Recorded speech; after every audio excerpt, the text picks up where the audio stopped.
योगः कर्मसु कौशलम्।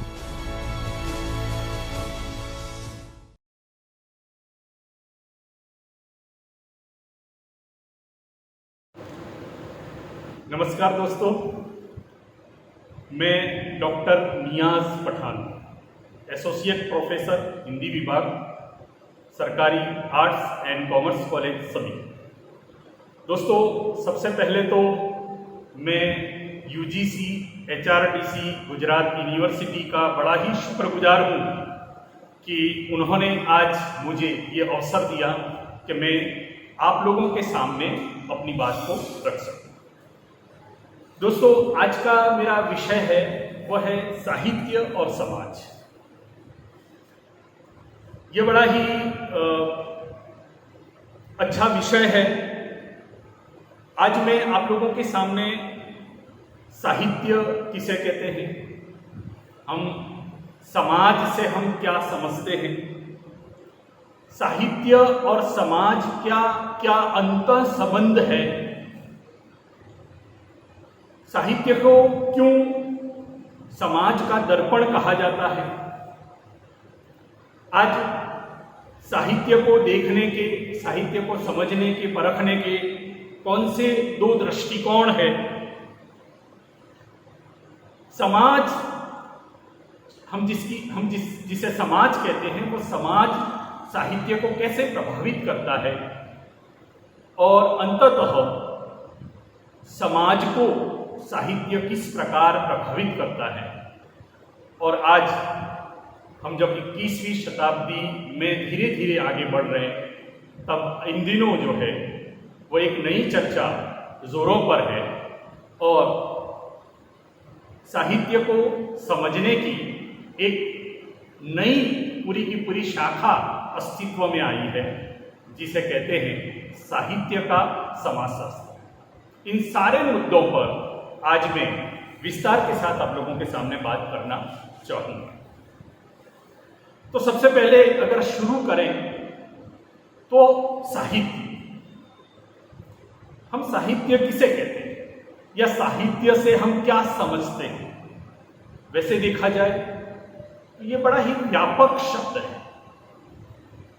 कई बार आप लोग सोशल साइंस पढ़ाते हैं तो आप भी इस तरह के शब्द का प्रयोग करते होंगे कि सारा साहित्य यहाँ उपलब्ध है या सारा साहित्य आप मुझसे प्राप्त कर लेना।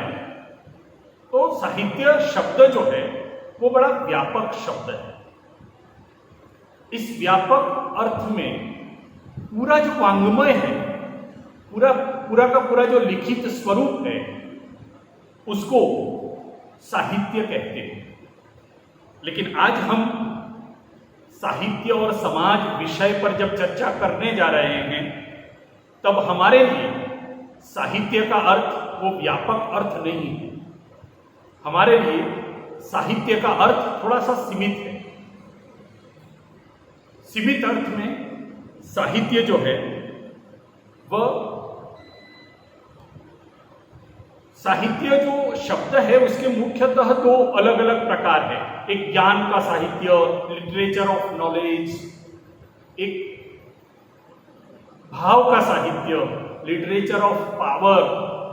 तो हमारा यहाँ तात्पर्य जो है वो दूसरे प्रकार के साहित्य से है, भाव का जो साहित्य है उससे है। ये जो साहित्य है, भाव का साहित्य जिसको हम कहते हैं, उस साहित्य के मूलभूत जो है वो चार तत्व है। सबसे पहला तत्व है उसमें भाव होता है। दूसरा जो तत्व है उसमें विचार होता है। तीसरा जो इसका तत्व है वह है कल्पना। ये बहुत ही महत्वपूर्ण उसका अंग है, कल्पना। और चौथा जो इसका तत्व है वह है शैली। तो भाव, विचार, कल्पना और शैली से जो निर्मित होता है वह साहित्य, और उस साहित्य को भाव का साहित्य कहते हैं। और आज हम जब साहित्य और समाज विषय पर बात करेंगे तो हमारे लिए अभिप्रेत वही भाव का साहित्य रहेगा, पूरा वाङ्मय नहीं। ये सबसे पहले मैं आप लोगों के सामने स्पष्ट कर देता हूँ। तो ये जो भाव का साहित्य है उसे हम किस प्रकार से परिभाषित कर सकते हैं, हम इसको कैसे समझ सकते हैं? तो हमारे हिंदी के बहुत बड़े विद्वान रामचंद्र शुक्ल, उन्होंने ऐसा कहा है कि जनता की चित्त वृत्तियों का संचित प्रतिबिंब जो है वो साहित्य है। उनके इन शब्दों को आप बराबर समझना, जनता की चित्त वृत्तियों का संचित प्रतिबिंब जो है वो साहित्य है। तो एक दूसरे विद्वान हिंदी के जो है महावीर प्रसाद द्विवेदी जी, वो ऐसा कहते हैं कि ज्ञान राशि का संचित कोश, कोश माने भंडार, ज्ञान राशि का संचित कोश जो है वो साहित्य है।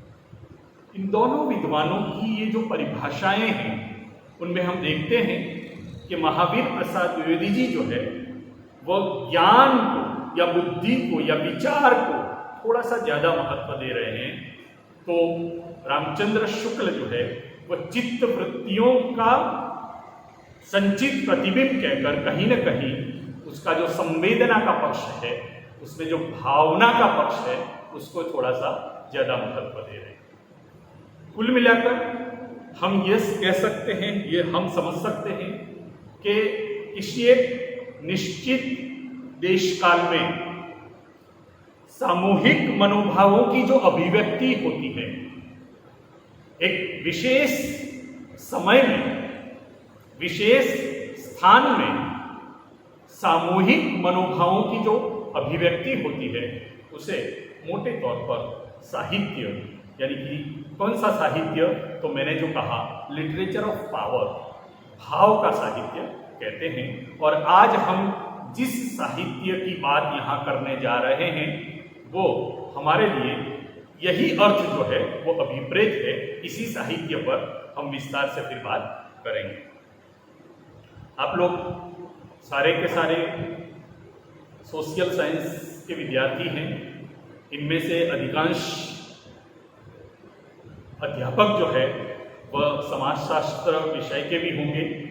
तो थोड़ा समय समाज हम किसे समझते हैं वो भी स्पष्ट कर दूं। तो वैसे देखा जाए तो एक सामान्य समझ के अनुसार तो ऐसा कहते हैं कि मानव समूह जो है, मनुष्यों का जो समुदाय है उसे समाज कहते हैं, एक सामान्य समझ के अनुसार। लेकिन समाजशास्त्र के लिए समाज का इतना ही अर्थ काफी नहीं। समाजशास्त्र जो है वो मनुष्य के पारस्परिक जो संबंध होते हैं, उसको, संबंधों का जो जाल होता है, उसको वो समाज की परिभाषा या समाज की संज्ञा देता है। तो यहाँ हम जब समाज शब्द का प्रयोग कर रहे हैं तो हमारे लिए समाज शास्त्र का जो समाज शब्द है वही अभिप्रेत रहेगा। ये सबसे पहले मैं स्पष्ट कर देता हूं। अब जो बड़ा मुद्दा है और जिसकी मुझे बड़े विस्तार से चर्चा करनी है वह है साहित्य और समाज का परस्पर संबंध क्या है। तो देखिए, हम ये कह सकते हैं, आपने सुना भी होगा कि साहित्य और समाज जो है वो एक दूसरे के पूरक है। किसी भी साहित्य की कल्पना बिना समाज के या बिना समाज जीवन के नहीं की जा सकती। हम ऐसा कह सकते हैं कि समाज के बिना साहित्य जो है वह असंभव सा प्रतीत होता है। हमारा बहुत बड़ा इतिहास है साहित्य का, युगों से साहित्य लिखा जा रहा है। हमारे आदि कवि वाल्मीकि ने रामायण महाकाव्य लिखा था, वहां से लेकर आज तक जो है वो विपुल मात्रा में साहित्य लिखा जा रहा है। हम किसी भी साहित्यिक कृति को ले लें, उसमें आपको समाज जीवन मिल जाएगा। समाज के बिना लिखा गया कोई भी साहित्य आपको नहीं मिलेगा। अगर हिंदी साहित्य की बात करें तो आज से लगभग 1000 से भी ज्यादा वर्ष पहले हिंदी में साहित्य लिखने की शुरुआत हुई। सबसे पहले जो साहित्य लिखा गया वो आदिकाल का साहित्य है, और आदिकाल के साहित्य में रासो साहित्य लिखा गया, रासो ग्रंथ लिखे गए, रासो महाकाव्य लिखे गए। उस समय जो है वह 11वीं-12वीं शताब्दी में पृथ्वीराज रासो नाम का एक महाकाव्य चंद्रबरदाई ने लिखा। तो उसमें भी हम देखते हैं कि वो तत्कालीन जो समाज है, 11वीं-12वीं शताब्दी का जो समय है, उस समय क्या हुआ करता था? उस समय जो है छोटी छोटी रियासतें थी, और इन छोटे छोटे राजाओं के बीच में लगातार युद्ध चलते रहे। तो जितना भी रासो साहित्य लिखा गया है, चाहे वो परमाल रासो हो, चाहे वो हम्मीर रासो हो, इस बिसलदेव रासो हो, ये सारा का सारा रासो साहित्य जो है वह एक तरह से हम कह सकते हैं कि वो उस समय का प्रतिबिंब है। हमारे सामने उस समय को जो है वो उजागर करने वाला साहित्य है। वहां से आगे बढ़कर हम अगर मध्यकाल में आते हैं तो आप देखिए कि मध्यकाल में भक्ति जो है वो साहित्य के केंद्र में थी। संत परंपरा आई, सगुण भक्ति की धाराएं चली। हम कबीर को उठा लेते हैं। कबीर ने वैसे तो जो कविता लिखी वो भक्ति के लिए लिखी। कबीर संत परंपरा के प्रतिनिधि कवि है, लेकिन आप देखिए कि उनकी कविता में भी कहीं ना कहीं समाज जीवन का निरूपण देखने को मिलता है। वो भक्ति के लिए ये कह रहे हैं कि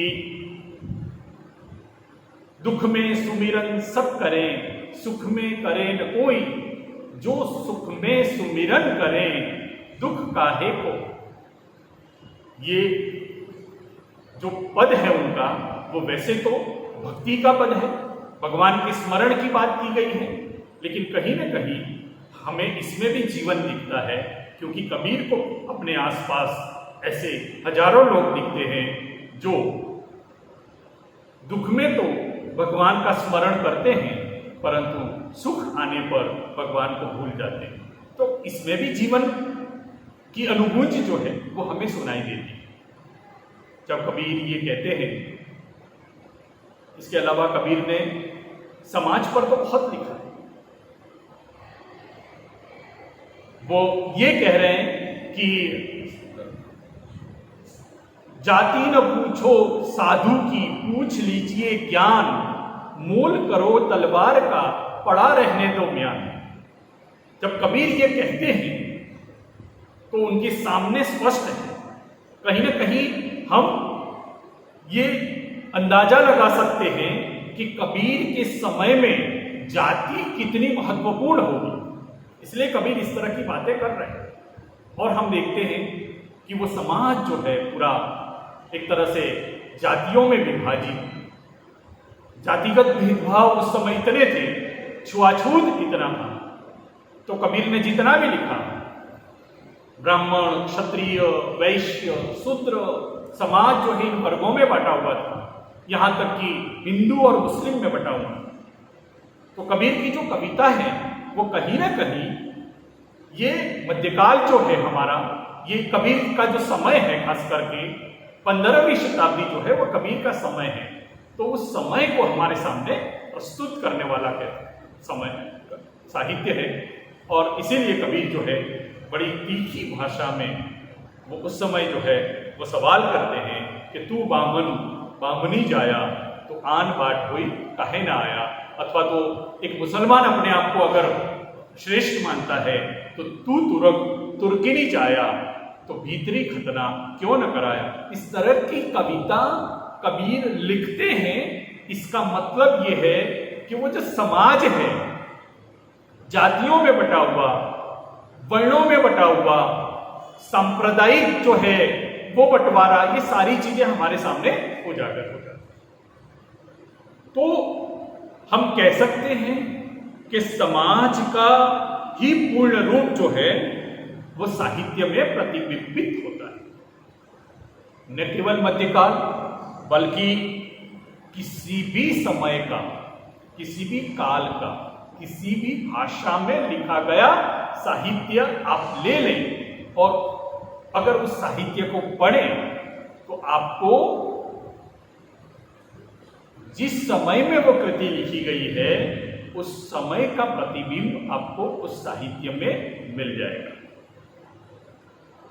इसीलिए ऐसा कहा जाता है कि किसी देश के बारे में अगर जानना है तो हमें उस देश का साहित्य पढ़ना चाहिए। आप लोग सब सोशल साइंस के अध्यापक हैं। हमारे हिंदी में ऐसा कहा जाता है कि स्वतंत्रता पूर्व का उत्तर भारत का सामाजिक इतिहास, प्रामाणिक सामाजिक इतिहास, मैं इतिहास शब्द पर एक तरह से जोर दे रहा हूं, याद रखना, क्योंकि हम इतिहास किसे समझते हैं, आप भी समझते हैं और मैं भी समझता हूं। तो स्वतंत्रता पूर्व का उत्तर भारत का सामाजिक इतिहास अगर हमें जानना है तो हमें इतिहास पढ़ने की जरूरत नहीं है, इतिहास के ग्रंथों को देखने की जरूरत नहीं है। हम अगर प्रेमचंद का साहित्य पढ़ लें तो उत्तर भारत का स्वतंत्रता पूर्व का प्रामाणिक सामाजिक इतिहास जो है उसको हम अच्छी तरह से समझ सकते हैं। तो साहित्य और समाज का जो संबंध है वो बड़ा पुराना है और बड़ा गहरा संबंध है, बड़ा ही प्रभावशाली संबंध। हम समाज के बिना, समाज जीवन के बिना साहित्य की कल्पना नहीं कर सकते। कुछ लोग हालांकि नकारते हैं, मैं उसकी बात करूंगा विस्तार से बाद में, परंतु नकारने वालों ने भी बाद में ये स्वीकार किया है कि जीवन के बिना, यानी कि समाज के बिना जो है वो साहित्य नहीं लिखा जाता। साहित्य जो है उसका उद्भव स्थान जो है वो समाज है। समाज से ही साहित्य उद्भव होता है, समाज से ही निर्मित होता है और आगे चलकर वो समाज को प्रभावित भी करता है। तो परस्पर जो है वो दोनों एक दूसरे से इतने अभिन्न रूप से जुड़े हुए हैं कि हम उनको अलग नहीं कर सकते। एक तरह से अद्वैत का भाव है समाज और साहित्य के बीच, ये पहली बात है। और इसके बाद जो हमारा दूसरा मुद्दा है वो बार बार आप लोगों ने सुना होगा कि साहित्य जो है वो समाज का दर्पण है। ऐसा आपने बार बार सुना होगा। दर्पण क्या करता है? देखिए, दर्पण जो है वह हमें हमारा प्रतिबिंब दिखाता है, हमारा अक्स दिखाता है। हम जैसे हैं वैसे दर्पण में दिखते हैं, ज्यों के त्यों। ऐसा नहीं कि हम काले हैं तो दर्पण जो है, आईना, हमें अपने प्रतिबिंब को गोरा बनाकर दिखाता है। ऐसा नहीं, जैसा है वैसा प्रतिबिंब हमें आईने में, दर्पण में दिखता है। और ये युगों से ये कहा जाता है कि साहित्य जो है वो समाज का दर्पण है। सवाल यह है कि क्या साहित्य मात्र समाज का दर्पण है? ये सवाल है, या कुछ विशेष? इसको समझना बहुत जरूरी है। हिंदी के एक बहुत बड़े विद्वान हैं रामचंद्र शुक्ल, वो ऐसा कहते हैं कि साहित्य जो है वो समाज का जीवंत दर्पण है। साहित्य जो है वो समाज का जीवंत दर्पण है, जिसमें मात्र अतीत और वर्तमान ही नहीं परंतु भविष्य का प्रतिबिंब भी देखा जा सकता है। ये बहुत ही महत्वपूर्ण बात है।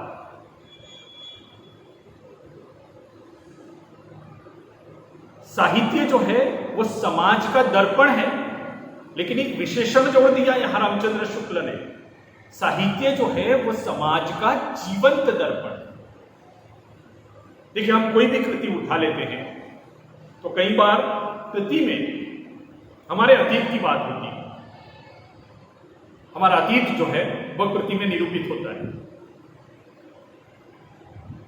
कई बार ऐसा होता है कि कृति में हमारा वर्तमान होता है, तो इस अर्थ में तो वो दर्पण है।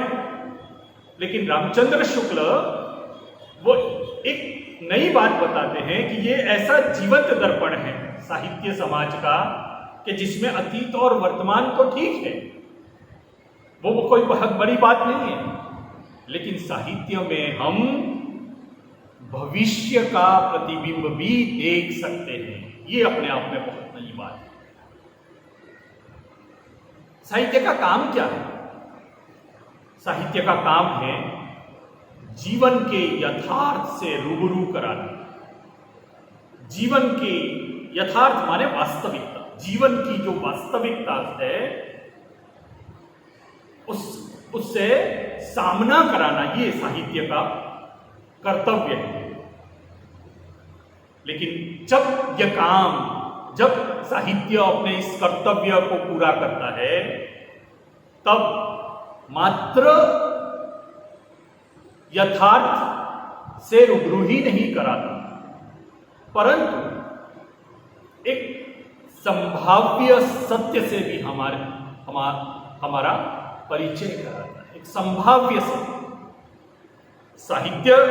साहित्यकार के पास जो है वह अपनी अनुभूति होती है, एक अनुभव विश्व होता है, और उसमें वो अपनी कल्पना शक्ति से बहुत कुछ जोड़ता है, और उस कल्पना शक्ति के विनियोग से उसका जो अनुभव विश्व है वह एक नया रूप धारण करके, नया चरित्र धारण करके हमारे सामने प्रस्तुत होता है। अब इस अर्थ में हम साहित्य को समाज का मात्र दर्पण नहीं कह सकते। हम ये कह सकते हैं कि ये दर्पण है, लेकिन विशिष्ट दर्पण है, जिसमें मात्र हम अपना वर्तमान ही नहीं, लेकिन आने वाले कल का प्रतिबिंब भी देख सकते हैं। अब इसको समझना है तो हमें फिर से प्रेमचंद के पास जाना पड़ेगा। आप जानते हैं, आप प्रेमचंद के नाम से परिचित है, हिंदी के बहुत बड़े साहित्यकार। मैंने अभी प्रेमचंद का उल्लेख किया कि उत्तर भारत का स्वतंत्रता से पहले का सामाजिक इतिहास अगर हमें जानना है तो हमारे पास प्रेमचंद को छोड़कर दूसरा कोई श्रेष्ठ विकल्प नहीं हो सकता। प्रेमचंद ने अपने जीवन में 300 से ज्यादा कहानियां लिखी, और प्रेमचंद ने अपने जीवन में लगभग 12 से ज्यादा उपन्यास लिखे। हम जब उनकी कहानियों को पढ़ते हैं, या हम जब उनके उपन्यासों को पढ़ते हैं, तो हम इस बात की प्रतीति कर सकते हैं कि सचमुच में साहित्य समाज का दर्पण मात्र नहीं, वह कुछ और भी है। मैं आपको प्रेमचंद के एक उपन्यास के उदाहरण से अपनी बात को समझाना चाहूंगा। प्रेमचंद का एक उपन्यास है जिसका नाम है निर्मला। 1925 में लिखा गया ये उपन्यास असल में दहेज की जो समस्या है, समाज में फैली हुई दहेज की जो समस्या है, उसको केंद्र में रखकर लिखा गया उपन्यास। इसकी जो नायिका है उसका नाम है निर्मला। दहेज के कुचक्र का शिकार हुई। बड़ी अच्छी लड़की है, बहुत कम उम्र में उसके पिता जो है उसकी सगाई एक डॉक्टरी पढ़ने वाले भुवन मोहन नाम के एक युवक से कर देते हैं। लेकिन अचानक उसके पिता, जो पेशे से एक बहुत बड़े वकील थे, उनका अचानक निधन हो जाता है। जब पिता का निधन हुआ तो भुवन मोहन के जो माता पिता थे, उन्होंने ये सोचा कि इतना बड़ा वकील कुछ न कुछ तो देता ही, अब विधवा उसकी माँ क्या देगी, और हम अपने बेटे को डॉक्टरी में पढ़ा रहे हैं तो इतना सारा खर्च हुआ है, हम बिना दहेज लिए अपने बेटे की शादी कैसे करें। तो बहानेबाजी बनाकर उन्होंने इस रिश्ते से इनकार कर दिया, और इधर निर्मला की मां पर दुखों का पहाड़ टूट पड़ा। पति के निधन के बाद उसकी आर्थिक स्थिति इतनी अच्छी नहीं रह गई कि वो अपनी बेटी को, बाद में और भी एक बेटी है, तो बड़ी बेटी को अच्छा दहेज देकर ब्याह सके, इसकी शादी कर सके। ऐसे में बहुत सारे लड़कों को खोजा जाता है, लेकिन आखिरकार वो उस लड़के को अपनी बेटी के लिए पसंद करती है, जो असल में दुहाजू है, 45 साल की उम्र का है, और जिसकी पत्नी 3 बेटों को छोड़कर मर चुकी है, और वो बिना दहेज के निर्मला से शादी करने के लिए तैयार है।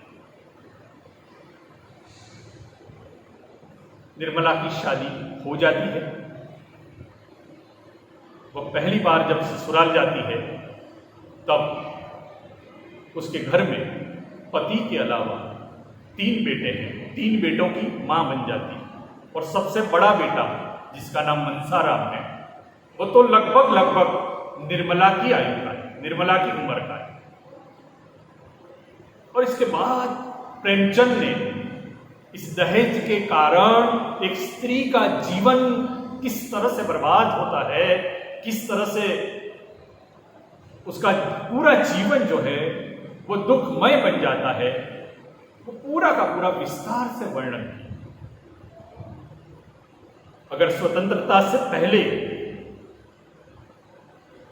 हम उत्तर भारत के जीवन को देखें तो आपको ऐसी अनेक निर्मलाएं मिल जाएगी जो दहेज के कारण, दहेज न दे सकने के कारण दुहाजू तिहाजू से ब्याह दी गई और उनका पूरा जीवन नरक बन गया। तो इस अर्थ में तो एक तरह से हम निर्मला उपन्यास को समाज का दर्पण कह सकते हैं। लेकिन हम देखते हैं उस उपन्यास में कि ये मात्र दर्पण नहीं, कुछ और भी है।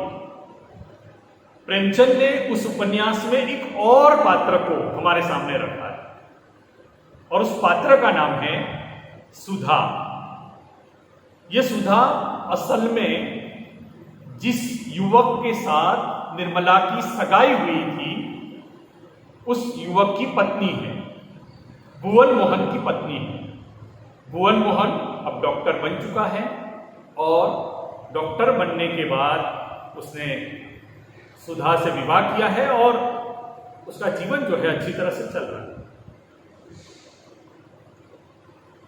तो सुधा को जब पता चलता है, सुधा और निर्मला के परिवार के बीच में एक तरह से संबंध बनते हैं, दोस्ती बढ़ती है। तब पता नहीं होता कि निर्मला की पहले सगाई भुवन मोहन से हुई थी, लेकिन इस संबंध के बनने के बाद जब सुधा को यह पता चलता है कि निर्मला की सगाई उसके पति से हुई थी और दहेज के कारण उन्होंने इस रिश्ते को तोड़ा था, तो वो तय करती है, अपने पति से कहती है कि आपको प्रायश्चित करना पड़ेगा इसका।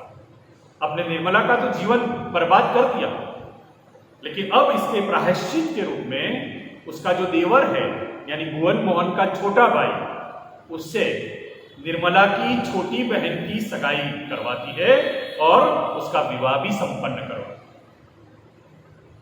यहां तक भी बात ठीक है, लेकिन आगे चलकर सुधा और निर्मला में बड़ी अच्छी दोस्ती हो जाती है। निर्मला अक्सर जो है अपने दुखों को बयां करने के लिए, अपने दुखों को कम करने के लिए सुधा के पास जाती है और बैठती है और बातें करती है। एक दिन निर्मला जो है वो सुधा के घर गई है और सुधा जो है नदी पर नहाने के लिए गई है, घर पर नहीं। तो वो अकेली उसका इंतजार कर रही है उसके कमरे में और अचानक भुवन मोहन का प्रवेश होता है। इसी भुवन मोहन के साथ निर्मला की सगाई एक समय हुई थी। तो ये भुवन मोहन जैसे ही घर में प्रवेश करते हैं, निर्मला सकुचा तो हुई, थोड़ी खड़ी हो जाती है और वो एक तरह से एक आड़ लेकर अपने आप को बचाती है कि पराये मर्द के सामने कैसे वो आगे जाए। लेकिन भुवन मोहन जो है वो निर्लज होकर उसके करीब आता है और एक तरह से उसका हाथ पकड़ता है और फिर वो कहता है कि मैं तो अब भी तुमसे प्रेम करता हूं। और निर्मला अपना हाथ छुड़ाकर भागती है, बड़ी यानी एक तरह से बड़ी व्याकुल हो गई, परेशान हो चुकी। वो भागते हुए जाती है सामने सुधा में और सुधा उसे रोकती है, क्या हुआ? कुछ नहीं, वो चली जाती है। लेकिन सुधा को ऐसा लगता है कि कुछ तो हुआ है मेरे घर में। वो अपने घर आकर अपने पति से पूछती है कि क्या हुआ निर्मला को। तो पति महाशय मना करते हैं कि मैंने तो, मुझे तो पता नहीं है, वो बैठी थी, अचानक चली गई। लेकिन सुधा को संतोष नहीं, वो शाम को निर्मला के घर जाती है, फिर पूछती है कि सच बताओ। निर्मला मना करती, आखिरकार वो कसम देती है, अपनी कसम देती है, तुम्हें बताना पड़ेगा। तब जाकर निर्मला ये जो उसके साथ गलत व्यवहार हुआ, ये बात जो है भुवन मोहन की असलियत जो है वह सुधा के सामने बताती है। और इसके बाद बड़ी गुस्से से भरी हुई सुधा अपने घर आती है और अपने पति को इस तरह से लताड़ती है, इस तरह से मतलब डांटती है, ऐसे कटु वचन कहती है कि उसके पति जो है वो एक तरह से उसका सामना नहीं कर पाते। और ऐसी अवस्था में रात को, आधी रात को, उनको पति के वचन इतने कटु लगते हैं, उन्हें लगता है कि मैंने बहुत गलत काम किया है और वो प्रायश्चित स्वरूप रात को आत्महत्या करके मर जाते। भुवन मोहन ने आत्महत्या कर ली। निर्मला को दूसरे दिन जब पता चला कि डॉक्टर साहब ने आत्महत्या कर ली है तो उसे बहुत दुख होता है, कहीं ना कहीं अपने आप को अपराधी मानती और वो दौड़ती हुई अपनी सखी से, अपनी सहेली सुधा से मिलने के लिए आती, आकर उसे लिपट जाती और कहती है कि मैं अपराधी हूं, तेरे सुहाग को मैंने छीन लिया। और उस समय सुधा का एक वाक्य बड़ा एक तरह से उस उपन्यास का जो है बहुत ही महत्वपूर्ण कथन है, ये अमर वाक्य है। उस अवस्था में जो पति की लाश के पास बैठी है सुधा, वो सुधा एक वाक्य बोलती है निर्मला के सामने देखकर कि ऐसे सौभाग्य से मैं वैधव्य को बुरा नहीं मानती। अब सोचिए, कौन स्त्री जो अपनी पति की लाश के सामने बैठी है वो ये कहेगी कि ऐसे लंपट पति के होने से ज्यादा अच्छा है विधवा होना? ये कौन कहे? मैं समझता हूं कि ये जो है सुधा जो है वो भविष्य का प्रतिबिंब है। प्रेमचंद ने निर्मला उपन्यास में निर्मला का जो जीवन है वो वर्तमान है, आपको ऐसी अनेक औरतें मिल जाएंगी, लेकिन प्रेमचंद चाहते हैं स्त्री कैसी होनी चाहिए, स्त्री का आदर्श रूप क्या होता है, उसके दर्शन हमें प्रेमचंद सुधा के पात्र में कराते हैं। अब देखिए, ये मात्र दर्पण नहीं हुआ, आपको सुधा जैसी कोई औरत नहीं मिलेगी, लेकिन प्रेमचंद चाहते हैं कि औरत ऐसी होनी चाहिए। ऐसे एक नहीं, हर रचना में आपको ऐसा एक पात्र मिल जाएगा प्रेमचंद की रचनाओं में जो हमें कहीं ना कहीं संभाव्यता की ओर लेगा, वो हमें भविष्य के दर्शन कराता है। उनकी आनंदी जो देवर से मार खाने के बाद अपने पति से शिकायत करती है देवर की, और देवर से अलग होने की बात सोचती है, लेकिन जब देवर माफी मांगता है तो उसे माफ कर देता। उनका आलोपी जो बंशीधर ने उसकी गाड़ियां पकड़ी थी तो बंशीधर को नौकरी से निकलवा देता है, लेकिन वही आलोपी दूसरे दिन जाकर बंशीधर को अपने यहां दुगने तिगनी तनख्वाह देकर नौकरी पर भी रखता है। तो ये सारे पात्र ऐसे हैं, कहीं ना कहीं वो हमें मात्र ज्यों का त्यों प्रतिबिंब नहीं दिखाते, बल्कि मनुष्य कैसा होना चाहिए। तो ये प्रेमचंद ने अपनी कल्पना शक्ति के विनियोग से समाज कैसा होना चाहिए, एक तरह से समाज को रास्ता दिखाया, समाज को एक तरह से एक समाज के सामने एक आदर्श प्रस्तुत किया। तो साहित्य जो है वो समाज का मात्र दर्पण नहीं है, साहित्य जो है वो जीवंत दर्पण है, वो समाज का विशिष्ट दर्पण है। समाज में जो नहीं है वो भी साहित्य दिखाता है। तो इस अर्थ में हम ये कह सकते हैं कि हम मात्र साहित्य को समाज का दर्पण नहीं कह सकते। अनेक ऐसे उदाहरण मैं आप लोगों के सामने प्रस्तुत कर सकता हूं, लेकिन अब हम अपने दूसरे मुद्दे की ओर जाते हैं कि इसके बाद जो मुझे चर्चा करनी है वो है साहित्य को समझने के लिए दो प्रकार के दृष्टिकोण हमारे यहां मिलते हैं। यहां मैं जब साहित्य बोल रहा हूं, याद रखना, तो मैं उसको कला मानता हूं, याद रखना। आपको पता होगा कि जितनी भी कलाएं हैं, आर्ट जिसे हम कहते हैं, कुल मिलाकर कुछ 6 प्रकार की कलाएं हैं। उन सभी प्रकार की कलाओं में जो श्रेष्ठ कला है वो साहित्य है। साहित्य को श्रेष्ठ कला माना जाता है। तो मैं जब यहां साहित्य की बात कर रहा हूं तो मैं उसका वही अर्थ ले रहा हूं, कला वाला। साहित्य कला है और इसीलिए हम साहित्यकार को कलाकार कहते हैं। तो ये जो साहित्य है उसको समझने के लिए 2 प्रकार के दृष्टिकोण, उसको परखने के लिए 2 प्रकार के दृष्टिकोण मिलते हैं। एक दृष्टिकोण ऐसा है जिसको कहते हैं कला के लिए, और दूसरा जो दृष्टिकोण है वो है कला जीवन के लिए।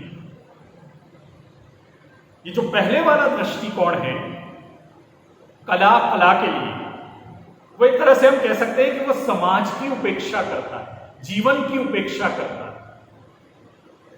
सामाजिक प्रतिबद्धता की उपेक्षा करता है।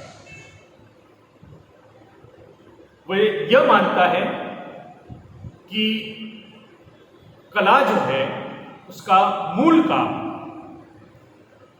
कला का परम लक्ष्य अगर कोई है तो वो है मनोरंजन। और वैसे भी साहित्य का परम लक्ष्य तो यही है। साहित्यिक कृति जो है वो सबसे पहले तो हमें आनंद ही देती है, इसके बाद पर बहुत कुछ देती है। तो ये इसके बाद जो बहुत कुछ देती है साहित्यिक कृति, कलावादी जो होते हैं वो इन सारी बातों को नकारते हैं। मान लो कि हम कोई एक शेर सुन ले, कई बार सभाएं होती है और उसमें ये कहा जाता है कैसे आकाश में सुराख नहीं हो सकता, एक पत्थर तो तबीयत से उछालो यारो। तो सबसे पहले तो हमें क्या होता है, आनंद मिलता है, अरे वाह क्या बात है, हमारा दिल जो है वो क्या उठता है, वाह, ये शब्द निकल जाते हैं। तो एक बात तो तय है कि कविता हो या कोई भी कृति हो, सबसे पहले तो हमें क्या करती है? आनंद देती है। या कोई भी कला, उसका पहला काम तो यही है कि हमें आनंद देना। तो पहले वाला जो दृष्टिकोण है उसमें जीवन की उपेक्षा होती है, यानी वो ये मानते हैं कि कला का मूल काम जो है वो मात्र आनंद देना ही है, इसके अलावा कुछ नहीं। कला अगर हमें जीवन को अगर कुछ देती नहीं है, कुछ प्रदान नहीं करती है, जीवन को कुछ नया रास्ता नहीं देती, नई दृष्टि नहीं देती, तो इससे कोई लेना देना नहीं, इससे कोई फर्क नहीं पड़ता। कला मात्र आनंद देती है, और उस कला के आनंद को हमारे शास्त्रों में तो कहा गया है, परमात्मा के आनंद के समान बताया गया है। वो अद्भुत है, वो ऐसा आनंद है कि जिसको हम शब्दों में बयां नहीं कर सकते। वो गूंगे केरी सरकरा है,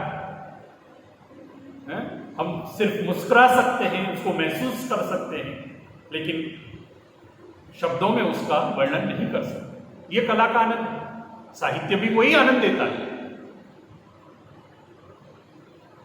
एक समय था जब ये दृष्टिकोण बहुत चला, कई लोगों ने जीवन की उपेक्षा करके मात्र कला के लिए दृष्टिकोण को सामने रखकर साहित्य लिखा। लेकिन शायद हिंदी में तो यह दृष्टिकोण बहुत ज्यादा नहीं चला। 1950 के बाद कलावादी दृष्टिकोण थोड़ा उभरता है, फिर 70-80 के दशक के बाद फिर समाप्त हो जाता है, और फिर वो जीवनवादी दृष्टिकोण की ही बात बोलबाला आ जाता है। गुजराती में इसका प्रभाव थोड़ा ज्यादा देखने को मिलता है, सुरेश जोशी वगैरह के कारण। लेकिन जो दूसरा दृष्टिकोण है वह है कला जीवन के। ये दूसरा दृष्टिकोण भी यह स्वीकार करता है कि कला हमें आनंद देती है, लेकिन मात्र आनंद दे देने से बात खत्म नहीं होती। कला जो है वो हमारे जीवन को उन्नायक बनाती है, हमारे जीवन को नया रास्ता देती है। और आज साहित्य में यही दृष्टिकोण चलता है। और इसीलिए आप देखिए, अब किसी भी युग का साहित्य पकड़ लें, मैंने अभी अभी प्रेमचंद के साहित्य से आप लोगों को उदाहरण दिया, लेकिन अगर आप प्रेमचंद के बाद का साहित्य देख लें, आप आज का साहित्य देख लें, 21वीं शताब्दी का साहित्य देख लें, तो उस साहित्य में भी आपको सामाजिक प्रतिबद्धता, सामाजिक सरोकार अवश्य देखने को मिलेंगे। आज जो है बिना सामाजिक सरोकार के साहित्य नहीं लिखा जाता। प्रतिबद्धता को आज महत्वपूर्ण माना गया है, और इसीलिए देखिए भारत में 1970-80 के बाद 7वें दायके या 8वें दायके के बाद जो साहित्य बहुत लिखा गया और जिसकी बहुत राष्ट्रीय स्तर पर चर्चा हुई, वो दलित साहित्य लिखा गया। कई ऐसे दलित लेखक आए जिन्होंने अपनी अपनी आत्मकथाएं लिखी, मराठी में लिखी, गुजराती में लिखी, हिंदी में लिखी गई। ओम प्रकाश वाल्मीकि अपनी जूठन आत्मकथा लेकर आए, या तुलसीराम जैसे जीएनयू के प्रोफेसर जो जाति से दलित है, वो अपनी मुर्दहिया नाम की एक आत्मकथा लेकर आए। ऐसी तो अनेक आत्मकथाएं लिखी गई, लेकिन ये 1980 के बाद लिखी गई। तो कहीं ना कहीं 20वीं शताब्दी के उत्तरार्ध में या अंतिम 2-3 दशकों में और 21वीं शताब्दी में ये साहित्य में ये जो जीवनवादी दृष्टिकोण है, यानी ये सोच बड़ी पक्की हो गई है कि साहित्य का काम मात्र मनोरंजन करना या आनंद देना नहीं है, इसके अलावा भी बहुत कुछ है। जो जीवन है, जो समाज है, उस समाज की समस्याओं से रूबरू कराना, समाज की उन ज्वलंत समस्याओं का कोई एक रास्ता दिखाना, यह भी एक बहुत बड़ा काम है, ये बहुत बड़ा कर्तव्य साहित्य का है। और आज हम देख रहे हैं कि इस जीवनवादी दृष्टिकोण के माध्यम से साहित्य जो है अपने इस दायित्व को बड़े ही बखूबी निभा रहा है। आज साहित्य में कहीं भी जीवन की उपेक्षा नहीं होती। मैंने अभी अभी उदाहरण दिया कि 8वें दशक के बाद हिंदी साहित्य में या भारत की अन्य भाषाओं के साहित्य में दलित साहित्य या दलित विमर्श और ऐसी रचनाएं लिखी गई। ठीक उसी तरह से हम देखते हैं कि स्त्री विमर्श भी आया। 8वें दशक के बाद ही नारीवादी दृष्टिकोण जो है वह साहित्य में आया और उसकी भी चर्चा बहुत हुई। तो ये क्या है? हमारे यहाँ स्त्री जो है वह भी सदियों से दलितों की तरह शोषित रही। अब कई स्त्रियां ऐसी आई जिन्होंने अपनी आत्मकथाएं लिखी, कई ऐसी रचनाएं लिखी गई जिसमें स्त्रियों ने खुलकर अपने आप को व्यक्त किया। अब वो पुरुष की जो पुरुष सत्ता है उसका वो स्वीकार नहीं करती। कहीं ना कहीं वह ये कहती है कि पुरुष और स्त्री दोनों बराबर हैं।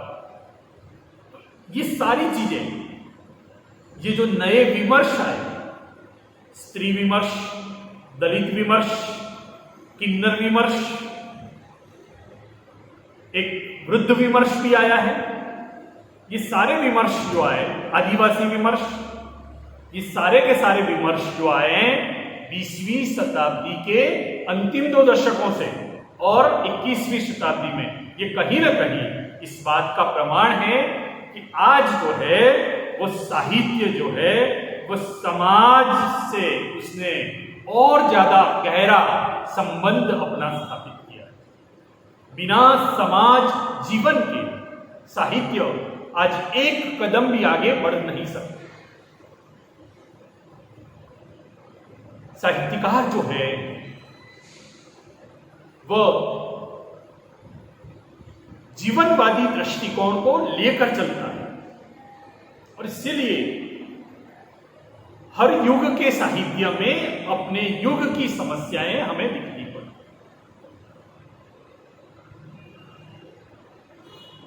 हमारे सामने दूसरा एक मुद्दा है कि साहित्य किस प्रकार से समाज को प्रभावित करता है। हम बात करेंगे, ये तो अपने आप में स्पष्ट है कि साहित्य समाज को बहुत प्रभावित करता है, परंतु क्या समाज साहित्य को प्रभावित करता है? तो एक बात यह भी है कि समाज भी साहित्य को प्रभावित करता है। समाज भी साहित्य को प्रभावित करता है। कैसे? तो देखिए, समाज किसे प्रभावित करता है? समाज व्यक्ति को प्रभावित करता है। किस व्यक्ति को प्रभावित करता है? जो लेखक होता है उसे प्रभावित करता है। और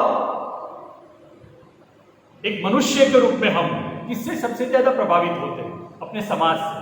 मनुष्य किससे सीखता है? अपने समाज से सीखता है। वो अनुभव जगत जो है, अनुभव विश्व जो है, उसे गढ़ता है, उसे बहुत कुछ सिखाता है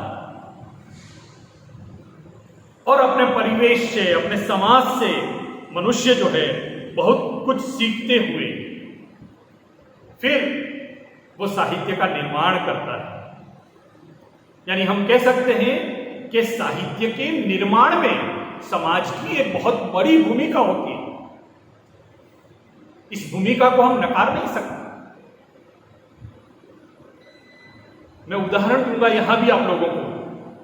हिंदी के बहुत बड़े लेखक जिन्होंने आंचलिक उपन्यास लिखे, जिन्हें हम गुजराती में जानपदी नवलकथाओं कहिए, हिंदी में आंचलिक उपन्यास लिखे, फणीश्वरनाथ रेणु 1954 में उनका एक उपन्यास आता है जिसका नाम है मैला अंचल, और अपने उस उपन्यास को वो आंचलिक उपन्यास ऐसी संज्ञा देते हैं।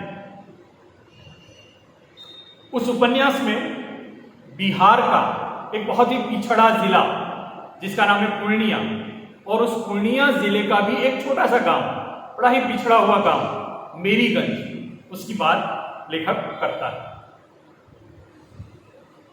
और उस उपन्यास में उन्होंने पूरी तरह से ये जो पूरा का पूरा अंचल है, अंचल एक भूभाग, एक विस्तार हम कह सकते हैं इसको सरल शब्दों में, तो उस पूरे भूभाग को समग्रता में एक तरह से उभारने का प्रयास उस उपन्यास में लेखक करता है।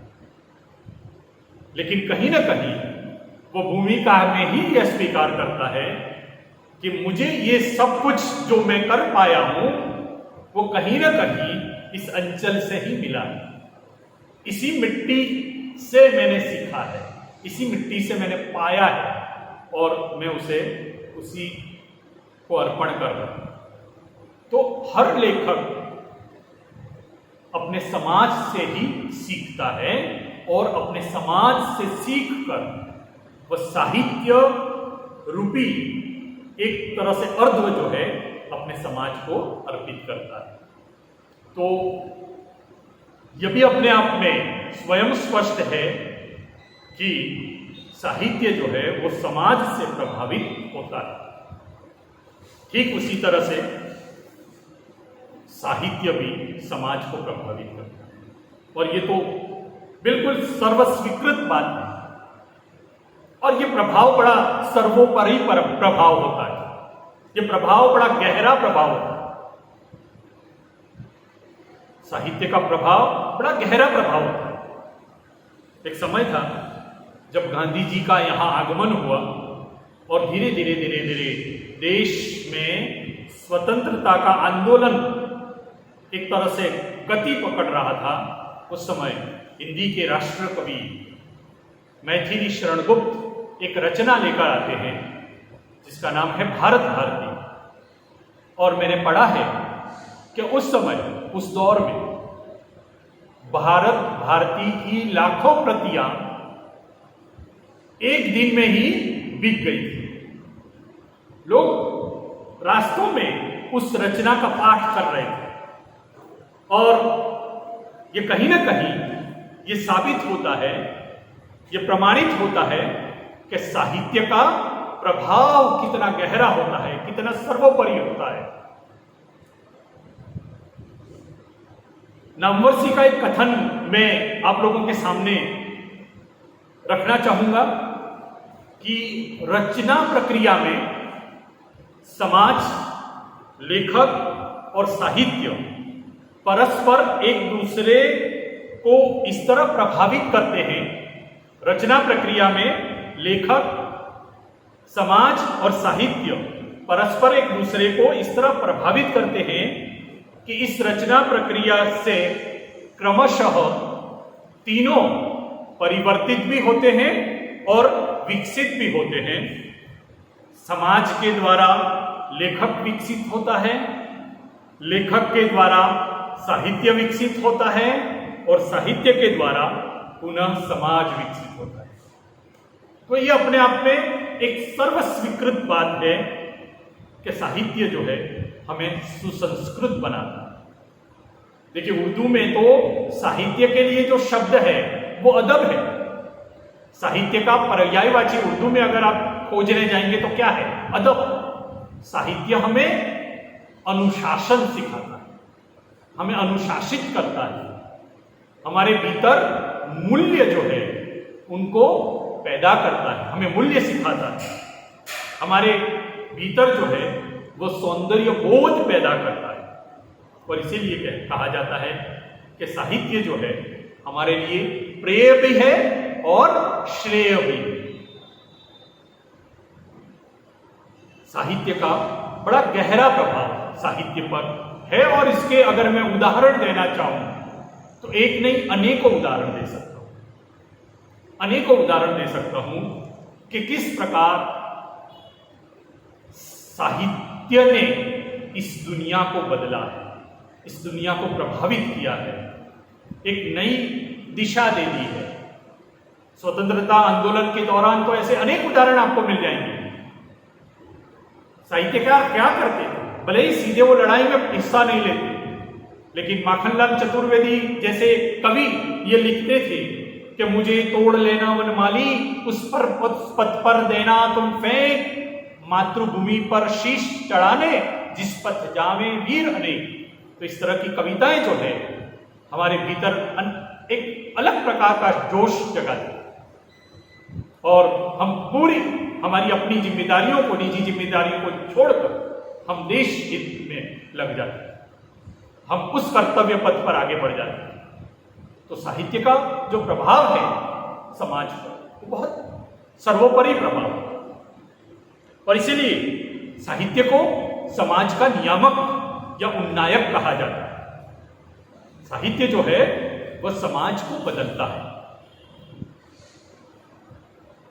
एक शेर है कि आओ चलो मिलकर फिर से करें कोशिश, अब के शायद जहां बदल जाए, अब के शायद जहां बदल जाए। तो कहीं ना कहीं हर साहित्यकार ये चाहता है कि मैं अपने साहित्य के माध्यम से अपने समाज को बदलने की कोशिश करूं। मुझे जो अंतिम बात करनी है मित्रों, समय काफी हुआ है, धीरे धीरे समय जा रहा है, लेकिन मुझे जो अंतिम बात करनी है वह है साहित्य का समाजशास्त्र। एक नई शाखा इन दिनों अस्तित्व में आई है। आज जो है, हालांकि इसकी चर्चा पश्चिम में तो 18वीं शताब्दी में हो गई, या मादम स्टेल ने इसकी शुरुआत की थी, लेकिन भारत में अब इन दिनों जो है वह साहित्य के समाजशास्त्र की चर्चा बहुत जोरों पर है। आज जो है साहित्य का अध्ययन, साहित्य में जो शोध कार्य हो रहे हैं वो समाजशास्त्रीय दृष्टि से हो रहे हैं। यानी आज समाजशास्त्र के जो नियम हैं, उन औजारों को ध्यान में रखकर साहित्य को मूल्यांकित किया जा रहा है, साहित्य का मूल्यांकन किया जा रहा है। तो अपने आप में एक नई शाखा है और इस शाखा के बाद भी मैं समझता हूं कि जो साहित्य और समाज का जो संबंध है और ज्यादा गहरा हुआ है, ऐसा मुझे लगता है। आगे ये जो नई शाखा है उससे मैं ज़रूर ऐसा विश्वास व्यक्त करता हूँ कि कुछ अच्छे परिणाम या नए परिणाम मिलेंगे साहित्य और समाज के अंतर संबंध को लेकर। तो काफ़ी समय हो चुका है, मैं फिर से यहाँ पर UGC HRDC गुजरात यूनिवर्सिटी का तहे दिल से शुक्रिया अदा करता हूँ कि आपने मुझे ये अवसर दिया कि सोशल साइंस के जो अध्यापक मित्र हैं उनके सामने मैं अपने विचारों को प्रस्तुत कर सका। मुझे जिन अध्यापक मित्रों ने ध्यान से सुना उन सभी का मैं धन्यवाद प्रकट करते हुए मैं अपनी बात को पूरी करता हूँ। नमस्कार।